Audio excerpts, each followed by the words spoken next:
Hello, good evening everyone. Welcome to our bedtime devotional orders.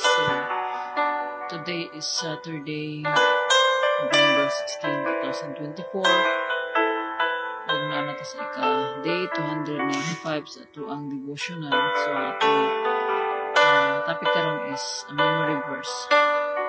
Memory verse that is in Romans chapter 6, verse 23.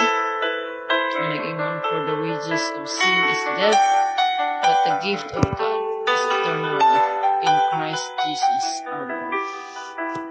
So let us pray. Father God in heaven, Lord, we glorify your name. Thank you, Lord God, for this time, Lord God, na makagahin kami ang panahon para lahat kami, hindi po kami matulog, hindi na kami hulong, nagdagikan kanin. Salamat, Lord God, na inilipulong sa about eternal life, Lord God, na iyong bihatag. Kanawa, Lord God, ikaw ang nating pangalahat. Kumangi kami, Lord God, na makatang, Lord God. Ikaw mo na ma-apply sa aming kinabuhi.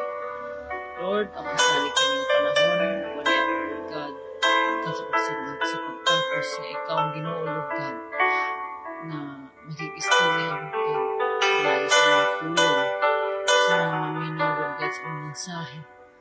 Through this platform, Lord God, ikaw ang ginawang panalangin kanina, Lord God, abihitan na hunahuna, kasing-kasing, ang manalungan, Lord God, na natuhok kanina, Lord God, ay mga mensahe, Lord God, ang gano'n kahatak at kabaguhan, ang kahatak ko, hindi mo magpaglaan, Lord God, na lahat kanina lang ang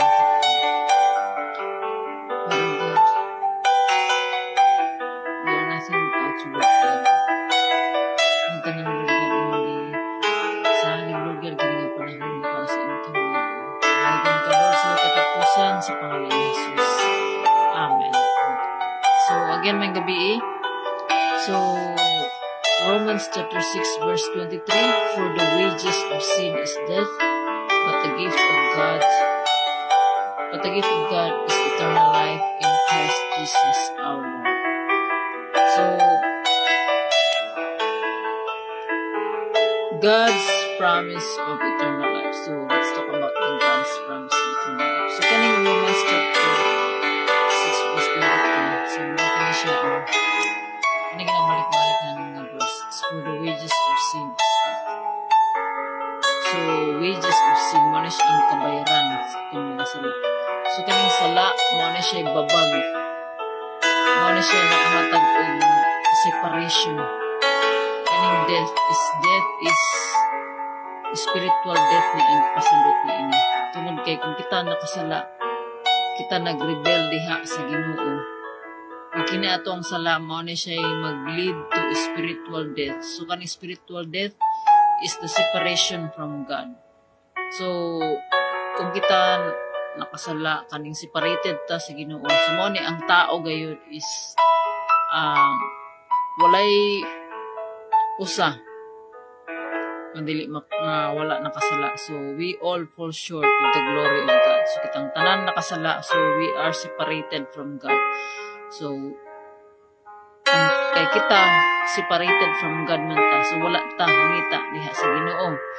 So mao na nga ang nature sa tao is wala gyud nangita sa Ginoo. Ang lahi ang iyang gi-desire sa iyang kinabuhi kundi ang desire diri sa kalibutan. Kung kanang mga to ganing maghisgot na gani og bahin sa Ginoo, kuan gyud kibali murag boring, para ni sa mga tao nga wala pa diha sa Ginoo. So ang topic about God is a boring o dili na siya nga kuan, dili siya interesting nga topic. So mo na siya ang timailhan nga separated ta from God. So ang nag-dominate kanato is ang sala. So mo ni siya ang bayad sa sala is ang spiritual death. So patay ta sa atong espiritu. Mao nang dili kung patay atong espiritu, dili gyud nimo response diha sa Ginoo. So na-earn kaning bayad sa sala. Kung sa kwan pa, na-earned ni through our sinful desires, sinful choices sa tuang kinabuhi, inapadayon ta sa pagpakasala.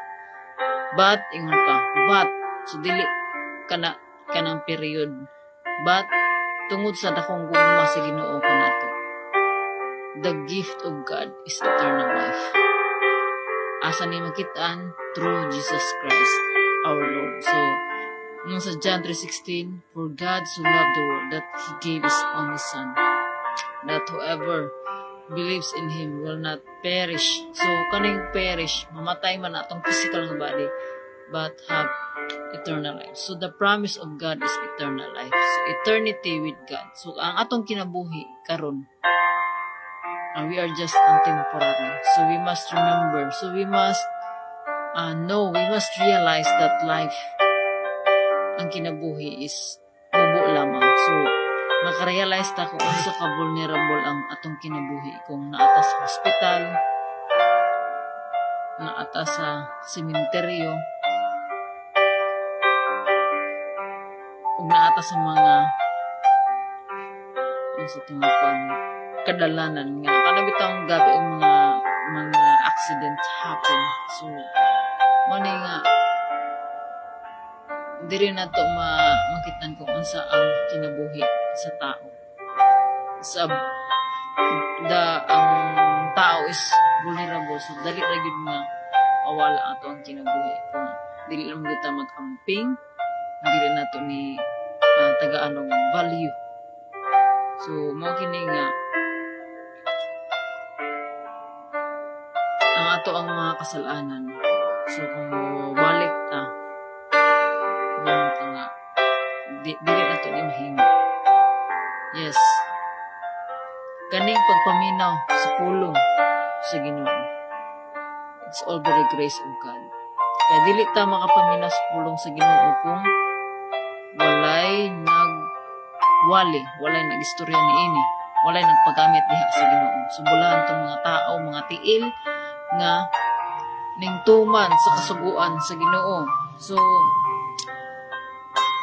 our sins have consequences.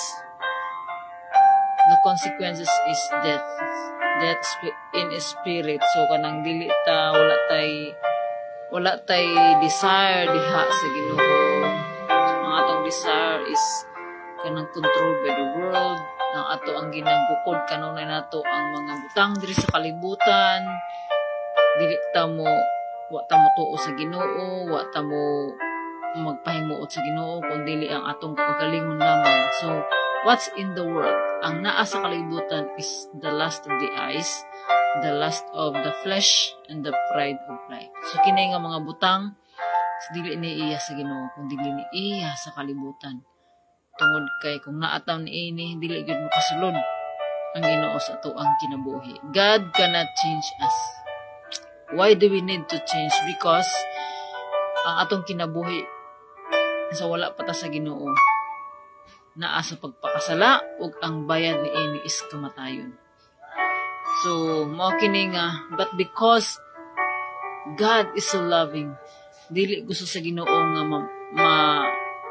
mo perish ta, dili gusto sa Ginoo nga malaglag ta.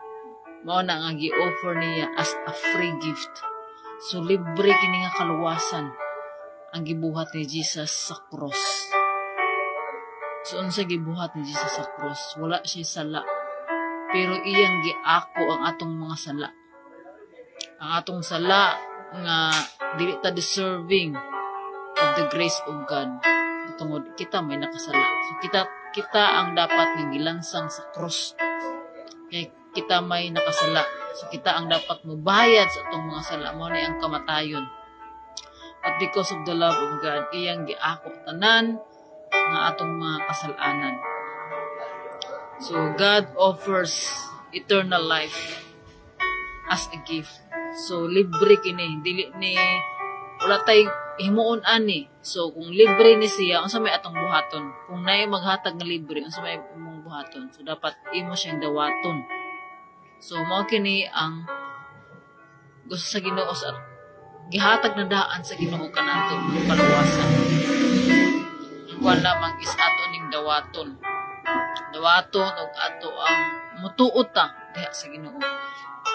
Sa John 3:16 mabalik ta, that whoever believes in Him will not perish but have eternal life. So believing in Jesus is accepting Him, make Him Lord and Savior sa tuwang kinabuhi. O siyempre kung Lord and Savior mo follow ta, we will commit our lives to Him. So God offers eternal life as a gift. So we need to receive that gift. So the gift, the faith in Jesus Christ. So atong pagtuo mo na siya ang requirement sa Ginoo para makabaton ta og kaluwasan ang eternal life. So nganong naningkamot ta diri sa kalibutan nga mosunod sa Ginoo because of His promise of eternal life. The promise of God of eternal life. So ang Ginoo matinud-anon sa iyang promise. Gituman na niya ang iyang mga promise. Ang usa na lamang niya nga wala matuman is ang second coming of Jesus Christ. So while we are waiting for the second coming of Jesus Christ, God is preparing us for that second coming. So how do we prepare ourselves? So we must do the things that God wants us to do. So ang ato ang mga kinaiya, mga qualities sa balang espiritu mao ni atong kat-unan. So if we recall, the fruit of the Holy Spirit is love. So kung ang ato ang kinabuhi kaniadto nga wala pa ang Ginoo, wala kini puros kini mga about sa ato ang kagalingon, the pride. Kanunay lamang ta nagunahuna sa atong kagalingon. So wala ta nagunahuna sa mga tao. Unsa ang purpose sa Ginoo kanato is to love Him with all our heart. So when we receive Jesus as our Lord and Savior, iyang gihatag sa atoa ang balang espiritu nga maoy magtabang kanato to do the things that God wants us to do. So wala ta naginusara na ay gihatag nga magtatabang kanato pinaagi sa balang espiritu ug ang Ginoo kanunay nga nagauban kanato. So wherever we go, God is with us. Mao na nga sa mga matinumanon nga mga tao, ang Ginoo kanunay nga nagauban, nagadungog sa mga ilang mga pag-ampo. So makini nga before anything else, so is makarealize na sa atong mga kasalanan if we humble down ourselves. But malagi ni ang reality karon nga mga panahon na dili ta mobalik sa Ginoo, dili ta mobalik sa iyang pulong kung walay nahitabo sa ato ang kinabuhi. Kanang mga problems, trials, gi-allow na sa Ginoo nga ma-experience nato para ma-remind ta na siya ang source sa tanan, nga naa sa iya ang tinuod, naa sa Ginoo ang tinuod nga katagbawan sa ato ang kaugalingon, sa ato ang mga gi-desire. So makuha man nato tanan diri sa kalibutan, pero it's all empty without God. So mao na nga sa Matthew 6:33 unahon nato kanunay ang Ginoo. Seek first the kingdom of God and His righteousness, and all these things shall be added unto you. So ang Ginoo kanunay nagigistorya kanato, pinaagi sa iyang pulong, pinaagi sa mga circumstances, pinaagi sa ato ang mga problema, sa atong mga trials, mga challenges, pinaagi sa atong pamilya. Kanunay nagigistorya ang Ginoo kanato, nag-remind kanato na siya ang Ginoo. Angay natong tahuron, ug angay natong tumanon ang iyang mga sugo.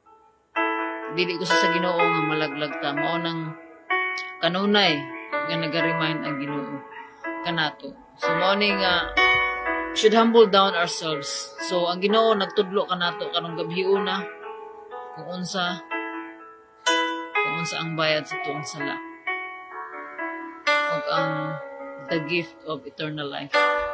So the promise of God of eternal life. So we must recognize the consequences ato ang mga sala. So mo ni ang kamatayon, but because of the love of God, atong dawaton ang Ginoong Hesus sa ato ang kinabuhi ug atong tumanon ang ihang mga kasubuan. So we must dili ta makahimo ini wala ang pagtuo ang gihatag ibutang sa Ginoo kanato. So ang Ginoo mo ay nagbutang og pagtuo kanato ug kita na ang it's our decision. So dili makafuli og lihok. Dili makafuli og lihok ang Ginoo kung dili ta mo decide to follow Him, dili ta mo decide to accept the love of God. So accept God's gift of eternal life and live by faith. Live by faith. So we must be connected kanunay diha sa Ginoo. So mao na nga kanunay ang ato ang pagsunod diha sa Ginoo. It's a daily life of surrender. So ang ato ang kanunay nga paglakaw kauban ang Ginoo. Na kanunay ta nga makasala man ta pero naningkamot ta sa pagtuman sa iyahang mga kasubuan. So kining tanan sa Ginoo gayud nga ang tanan gayud nga anaa kaniya. So mao kini nga ang Ginoo nag-remind kanato nga kitang tanan makasasala, but because of the love of God, God offers a free gift of salvation. So wala tanawa sa Ginoo kung unsa ang atong mga sala, but kitanaw sa Ginoo kung unsa ang ato ang iyahang pagkamahigugmaon kanato. Ang dili siya gusto nga malaglag ta, nga maadto ta sa kalaglagan. So mao kini nga atong patubuon ang ato ang pagtuo diha sa Ginoo, ato pang i-increase atong pagtuo diha sa Ginoo, atong pagsalig diha sa Ginoo. Dili kay sa mga butang diri nga kalibutan. Kay ang tanan mga butang diri sa kalibutan lumalabay lamang. Ang panahon sa mga kalamidad, wala tayong madala kundi ang ato rang kaugalingon. So mao kini nga importante nga atong palambuon ang ato ang kaugalingon, atong spiritual nga kinabuhi, ang ato ang karakter, mao kini ang atubang diha sa Ginoo. So magpatudlo ta mo kanta kanang atong katunan kanunay mo ni nga ang pulong sa Ginoo mo ni magtudlo kanato on how to live a life of holiness. So mahimo tang balaan diha sa Ginoo nga dili masaway. So ang ato ang kinaiya dili gyud pwede nga dili gyud ta mausab. Nga maingon ta nga mao naman ni ako. Mao ni atong kinaiya sa wala pa ta Ginoo. So ang kinaiya nga naa ni Ginoo nagyoy kabag-uhan. So kaning kahadlok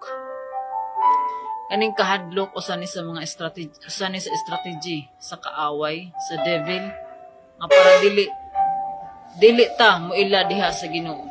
Dili ta mo ila sa Ginoo. Dili bitaw mapalambo ang ato ang potensyal diha sa Ginoo. Masi atong mga gifts daghang gihatag sa Ginoo nga mga gifts kanato. Og usa sa nga kana mababaga na is ana bitaw naatay kahadlok. So mao ni nga ang Ginoo wala naghatag nato og pagkatalawan ug pagkahadlok kundi pagmaisugon diha with the power of God. So ang Ginoo mao ni naghatag kanato og kaisog nga mulambo ang ato ang pagtuo diha sa Ginoo. So ang Ginoo gusto ta nga mulambo sa tanan natong sa tanang aspeto sa ato ang kinabuhi, especially ang spiritual nga kanunay ta nga connected diha sa Ginoo. Kay the gift of God is eternal life. So maningkamot ta kanunay, lisod man ang pagsunod diha sa Ginoo. Pero with God, nothing is impossible. So, walay imposible diha sa Ginoo. Basta kanunay tang naga-connect sa iya. So, connect pirmi ang wifi diha sa Ginoo. Ug ang Ginoo ray maghatag, magpauswag kanato. Mao ni nga unahon kanato ang Ginoo. Seek first the kingdom of God and His righteousness, and all these things shall be added unto you. So God is reminding us His gift of eternal life. So mao ni ang price nga ato ang gipaningkamutan nga makabot. So mao ni nga karon napata sa journey. Mao ni nga maningkamot ta nga makabot kini. Mao ni nga makabot nato ni kini with the help of God. Dili gid ta makabot sa gusto sa Ginoo kung wala ang iyang tabang. So kanunay ta nga maglig-on ato nag-iampo sa Ginoo. Maglig-on ta nga mulahutay ta hangtod sa iyang pagbalik ug hangtod sa nga makabot nato ang kinabuhing walay katapusan. So to God be all the glory. So let us pray. Father God in heaven, Lord, salamat Lord God sa pag-remind ka namo Lord sa imong promise of eternal life. Lord, dili na mo ni mahimo ang paglakaw kauban ka. Labi na sa mga panahon, sa mga problema, mga trials, Lord God, ng among masugatan. Tungod kay mao kini ang makapalig-on ka namo. Mahimo kaming strong, Lord God, nga mabag-o ang amo ang kinabuhi. Pinaagi sa imong tabang. Lord, we are nothing without you, Lord God. Tabangi kami, Lord God. Nga mulahutay kami sa among pagtuo diha kanimo. Aron makabuot namo, Lord God, ang imong gi-promise, Lord God, nga kinabuhi walay katapusan. Lord, sa mga naminaw ni ini nga mensahe, ikaw ang Ginoo, amo ay palambo sa ilang kinabuhi, Lord. Ang luga o hikapang ilang mga kasing-kasing. Taga silang desire, Lord God, nga mutuon sa imong pulong, nga ilhon ka, Lord God, sa kanunay.